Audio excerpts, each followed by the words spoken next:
Hi dear शिक्षक साथियों and my dear friends, आप सभी का स्वागत है स्टडी विथ राहुल 247 पर।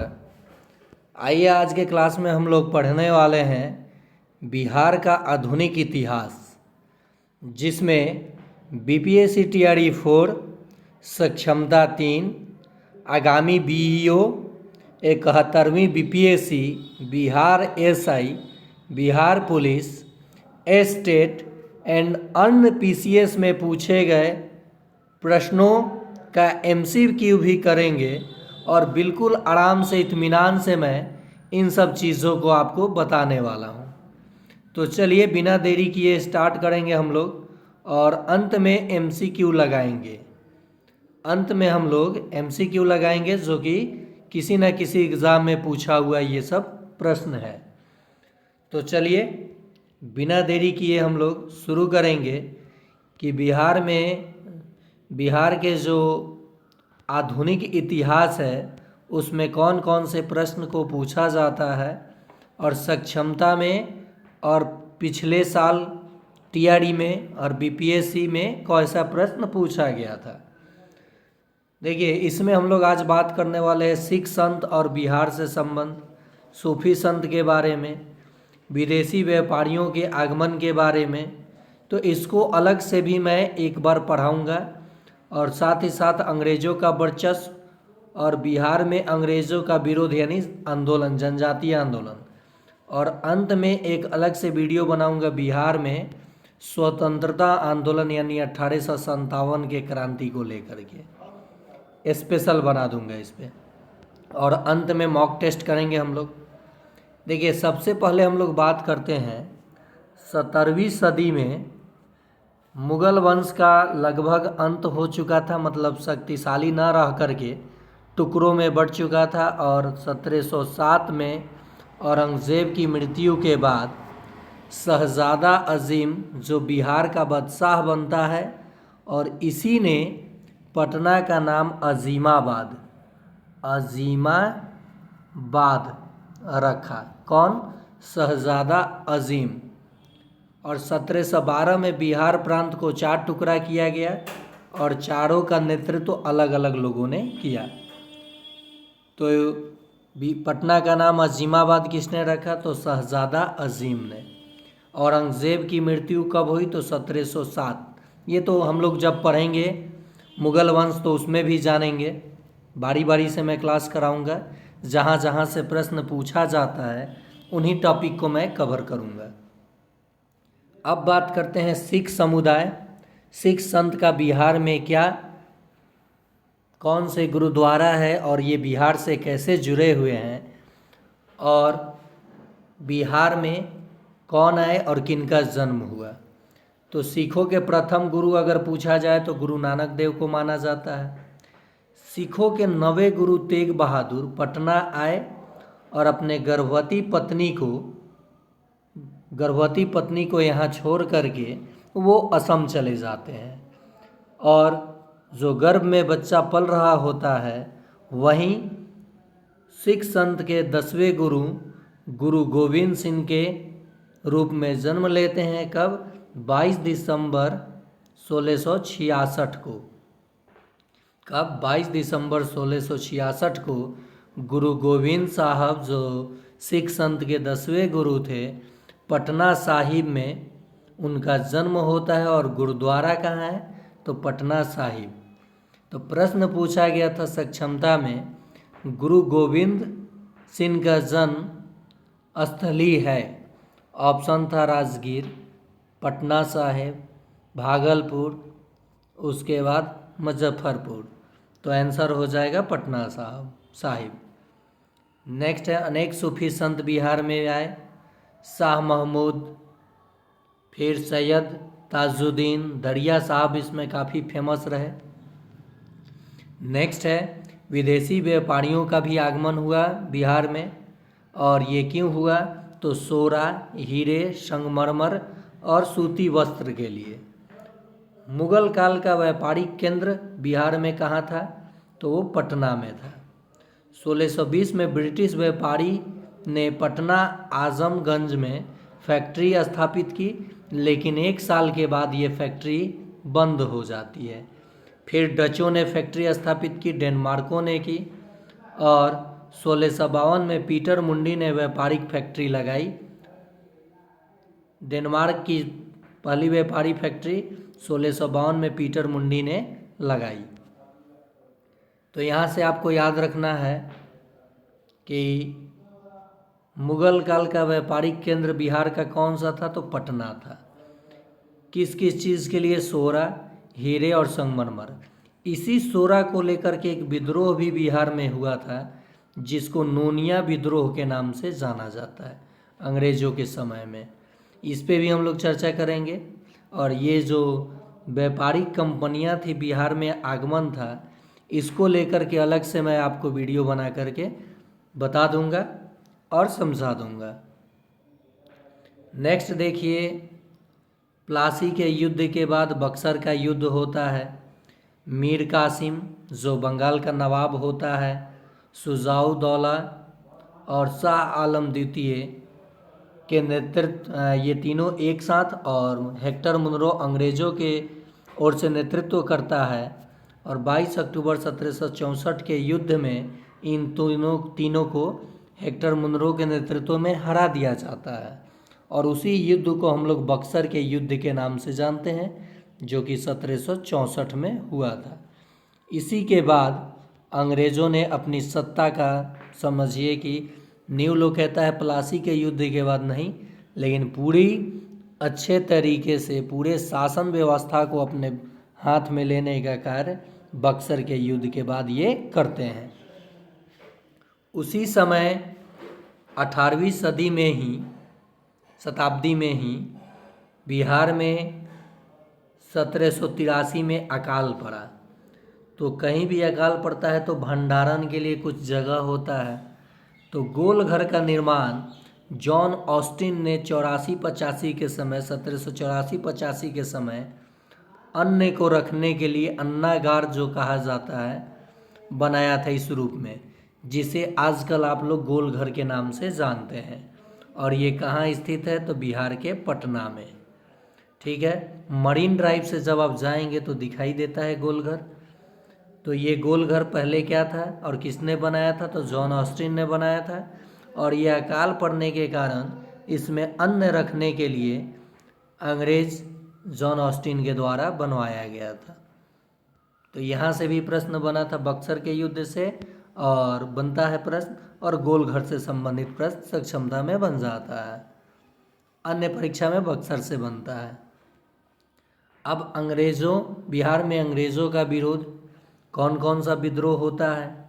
वहाबी आंदोलन, जुआंग विद्रोह, संथाल विद्रोह, मुंडा विद्रोह, हो आंदोलन, नोनिया विद्रोह, लोटा विद्रोह। इनको बारी बारी से आपको अध्ययन करने की ज़रूरत है। तो यहाँ पे मैं संक्षिप्त में जो परीक्षा में प्रश्न आया है और आता है वो जिक्र करूँगा। तो देखिए, सबसे पहले यहाँ जिक्र करूँगा, यहाँ से संथाल विद्रोह से काफ़ी प्रश्न पूछता है और वहाबी आंदोलन का केंद्र से प्रश्न पूछता है। ये जबकि शुरुआत भारत में नहीं हुआ था, ये हुआ था अरब कंट्री में, लेकिन इसका केंद्र बाद में पटना भी बन गया, भारत में आया, और भारत के बिहार में पटना में वहाबी आंदोलन का केंद्र बना। आगे पढ़ेंगे हम लोग। देखिए, वहाबी आंदोलन के बारे में जानते हैं। उद्देश्य क्या था? इस्लाम की प्रचार प्रसार करना और शुद्ध करना, और गैर इस्लाम को समाप्त करना।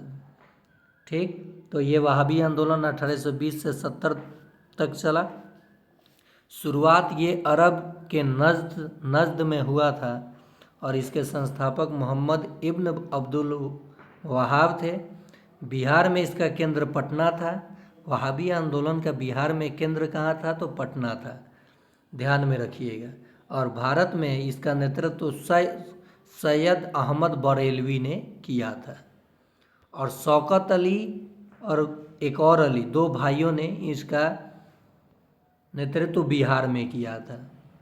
कौन? शौकत अली और एक और अली थे, शौकत अली। ऑप्शन में मिलेगा तो आप मार देंगे आसानी से। दो बंधुओं ने वहाबी आंदोलन का प्रचार प्रसार यहाँ पे नेतृत्व किया था बिहार में। मुख्य केंद्र कहाँ था? तो पटना। ये प्रश्न काफ़ी बार पूछा गया है। ज्वांग विद्रोह के बारे में थोड़ा सा देख लेते हैं। 1861 के समय ज्वांग समुदाय ने उड़ीसा में यह विद्रोह किया।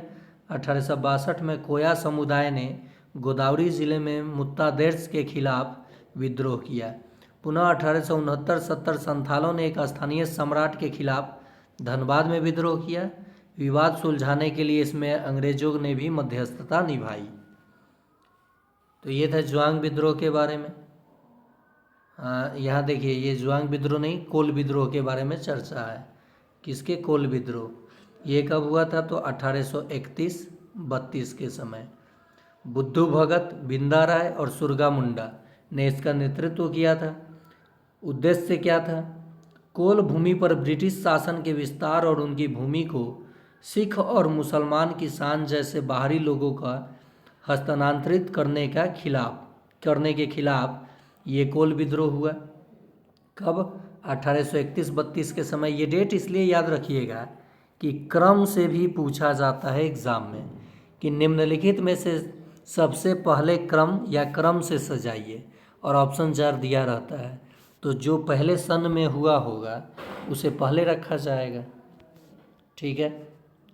और नेतृत्व से भी प्रश्न पूछ लिया जाता है। तो ये था कोल विद्रोह। अब भूमिज विद्रोह के बारे में, तो 32-33 के समय, 1832-33 के समय, और विद्रोह से जुड़े लोग गंगा नारायण, और इसका उद्देश्य था अंग्रेजों की भू राजस्व नीति के विरोध ये भूमिजान विद्रोह हुआ था। देखिए हुआ क्या, आखिर ये विद्रोह पनपा क्यों, इस पे थोड़ी सी प्रकाश डालने की कोशिश की जाए। तो औपनिवेशिक शासन जब आया, यानी अंग्रेज़ों का जब आधिपत्य हुआ भारत पर, तो वो जो ज़मींदारी प्रथा थी, फिर से भू राजस्व व्यवस्था थी, जहाँ पे कोई संसाधन मिलता था तो वहाँ पे अंग्रेज़ किसानों पे अत्याचार करने लगते थे। और जनजाति लोग, आप जानते हैं कि ज़्यादा प्रकृति से जुड़े होते हैं, भूमि से जुड़े होते हैं और जंगलों से जुड़े होते हैं। तो इमारतें बनाने के लिए, फैक्ट्रियों के निर्माण के लिए जंगलों की कटाई, भूमि से उनको अलग करना, ये सब अंग्रेज़ों के खिलाफ विद्रोह का कारण बना। और यहाँ के जनजाति समय समय पर अंग्रेज़ों का विरोध करते रहे, लेकिन ये एक सुसंगत ढंग से न करने के कारण अपने भारत देश के ही कुछ लोग बाँह पुजवाने, जैसे आज भी पुजवा लेते हैं, यूनिटी न होने के कारण अंग्रेज़ काफ़ी भयावह तरीके से विद्रोह को कुचल देते थे। तो ये सारे जो विद्रोह होता था, भू राजस्व व्यवस्था, भूमि को लेकर के, भूमि से बेदखल करने को लेकर के, जंगल के कटाई से संबंधित हुआ करता था। तो यहाँ भूमिज विद्रोह कब हुआ? तो 32-33 के समय। आगे देखते हैं संथाल विद्रोह। इसे बीबीआई कर लीजिए 71वीं बीपीएससी के लिए और टीआरई 4 के लिए। साथ ही साथ सक्षमता में कम चांस है, लेकिन आप लोग भी देख लीजिए। बीईओ का एग्ज़ाम भी देना है, बीईओ का भी बात चल रहा है अभी, एसटी हेड टीचर का भी एग्ज़ाम, इस सब में ये पूछा जा सकता है सामान्य अध्ययन में। तो संथाल विद्रोह 55-56 के समय हुआ था, और ये सिद्धू कान्हू भैरव और चांद ने मिलकर इसका नेतृत्व किया था। और इसके प्रकृति एवं उद्देश्य क्या था? तो शोषक जमींदारों एवं साहूकारों के विरुद्ध यह आंदोलन हुआ। वही चीज़ आया, जमींदारी प्रथा को लेकर के, और साहूकार अधिक ऋण और काफ़ी अत्याचार करने के कारण। नेक्स्ट है सफ़ा होर विद्रोह, 1870 में हुआ था। धार्मिक भावना के प्रतिबंध के विरुद्ध हुआ था सफ़ा होर विद्रोह, और इसके जुड़े लोग थे बाबा भागीरथ माझी, लाल हेम्ब्रम और पाइका मुर्मू। नेक्स्ट है मुंडा विद्रोह, इसे भी बीबीआई कर लीजिए, क्योंकि बिरसा मुंडा ने इसका नेतृत्व किया था, और ये 1899-1900 के समय ये विद्रोह हुआ था। कारण था 1865 में वन विनिमय अधिनियम के कारण आदिवासी भूमि को हस्तांतरण के खिलाफ। देखिए 1865 के वन विनिमय अधिनियम के कारण, ये वन से जुड़ा हुआ था। वही चीज़ मैं शुरुआत में जिक्र किया कि सारी ये जो जनजातीय विद्रोह हुआ, ये हुआ या तो भूमि को लेकर के, नहीं तो वन को लेकर के। तो मुंडा विद्रोह का नेतृत्व बिरसा मुंडा, कब? तो 1899 से 1900। और इन्हीं के जन्म दिवस पर 15 नवंबर 2000 ईस्वी में झारखंड को अलग किया गया बिहार से। ताना भगत आंदोलन 1914 में हुआ। विद्रोह से जुड़े लोग थे, ओरांव ने आंदोलन शुरू किया और जतरा भगत मुख्य नेता थे ताना भगत आंदोलन के। पूछा जाता है ताना भगत आंदोलन के मुख्य नेतृत्वकर्ता कौन थे? तो याद रखिएगा जतरा भगत। किसके विरुद्ध इन्होंने ताना भगत आंदोलन हुआ था? तो साहूकारों और ठेकेदारों के विरुद्ध। अब बात करते हैं, हम लोग आएंगे एमसीक्यू के तरफ। जो प्रश्न लगाएंगे आप लोगों को मैंने थ्योरी सेक्शन कराया और इसके बाद ये प्रश्न आप लोगों को कमेंट बॉक्स में उत्तर देना होगा। पहला प्रश्न है, वहाबी आंदोलन का केंद्र कहाँ था? ऑप्शन है पटना, राजगीर, मुंगेर या भागलपुर। 1 नंबर प्रश्न। दूसरा प्रश्न, सिखों के 10वें गुरु गुरु गोविंद सिंह का जन्म कहाँ हुआ था? दूसरा प्रश्न है, ऑप्शन है पटना साहिब, राजगीर, मुंगेर या भागलपुर। तीसरा प्रश्न है, लोटा विद्रोह बिहार के किस जिले में हुआ था? तीसरा प्रश्न, ऑप्शन है पटना, राजगीर, मुजफ्फरपुर, भागलपुर। थोड़ा सा मैं इसको हिंट्स दे देता हूँ। एक ऐसे ज़िला में ये हुआ था जहाँ के कैदियों को तांबे के लोटा की जगह मिट्टी का लोटा दिया जाने लगा और ये जेल में हुआ था। कैदियों के साथ हुआ तो ये जेल में ही हुआ होगा। और ऑप्शन आपका है पटना, राजगीर, मुजफ्फरपुर या भागलपुर। पटना में गोल घर का निर्माण किसने कराया? 4 नंबर प्रश्न, मीर कासिम। यहाँ आगे देखें, आगे प्रश्न है Mir Qasim, Mir Jafar, Warren Hasting, John Austin. 4 number प्रश्न हो गया आप लोगों के लिए। कमेंट में आप लोग जवाब ज़रूर देंगे और अगर इस वीडियो को देख रहे हैं तो आपसे रिक्वेस्ट है कि लाइक बटन ज़रूर क्लिक करेंगे और अपने शिक्षक साथी या घर में कोई तैयारी करने वाले हैं किसी भी एग्ज़ाम से बिहार रिलेटेड तो उन्हें ये चैनल का लिंक ज़रूर शेयर करेंगे। बक्सर का युद्ध कब हुआ था? ऑप्शन है 1764, 56, 57 या 21। 5 नंबर प्रश्न मानकर। प्लासी का युद्ध कब हुआ था? 6 नंबर प्रश्न मानकर। अब देखिए टीआरई में पूछा भी गया था ये विद्रोह से संबंधित प्रश्न। निम्नलिखित में से कौन सी घटना सबसे पहले हुई? तो अभी आपने देखा था संथाल विद्रोह, मुंडा विद्रोह तो 1899 और 1900 के समय देखा। ताना भगत आंदोलन 1914 के समय। और संथाल विद्रोह आपने कब देखा? 1855-56 के समय। तो इन तीनों में पहले कौन हुआ है? संथाल विद्रोह। यही इसका उत्तर हो जाएगा। संथाल विद्रोह के नेतृत्वकर्ता सिद्धू और कान्हू थे। और कौन थे? कान्हू। 6 गो प्रश्न हुआ है उधर। बंकिम चंद्र चटर्जी का उपन्यास आनंद मठ में किस विद्रोह का उल्लेख है? ऑप्शन है सन्यासी विद्रोह, पागलपंथी विद्रोह, नील विद्रोह, उपर्युक्त में से एक से अधिक या इनमें से कोई नहीं। तो ये हो जाएगा नील विद्रोह। आनंद मठ में इन्होंने नील विद्रोह का जिक्र किया है। किसके नेतृत्व में संथाल विद्रोह 1855-56 में हुआ? ये भी टीआरई में पूछा गया। राजकुमार शुक्ल, एस.एन. सिन्हा, सहजानंद सरस्वती, उपर्युक्त में से एक से अधिक, उपर्युक्त में से कोई नहीं। तो आपने अभी देखा सिद्धू और कान्हू के नेतृत्व में, तो ऑप्शन में ही नहीं है। उत्तर हो जाएगा उपर्युक्त में से कोई नहीं। नील कृषकों की दुर्दशा पर लिखी हुई पुस्तक नील दर्पण के लेखक कौन थे? तो नील दर्पण के लेखक थे दीनबंधु मित्र। कौन थे? दीनबंधु मित्र। रविन्द्रनाथ ठाकुर राष्ट्रगान, बंकिम चंद्र चटर्जी वंदे मातरम यानी राष्ट्रगीत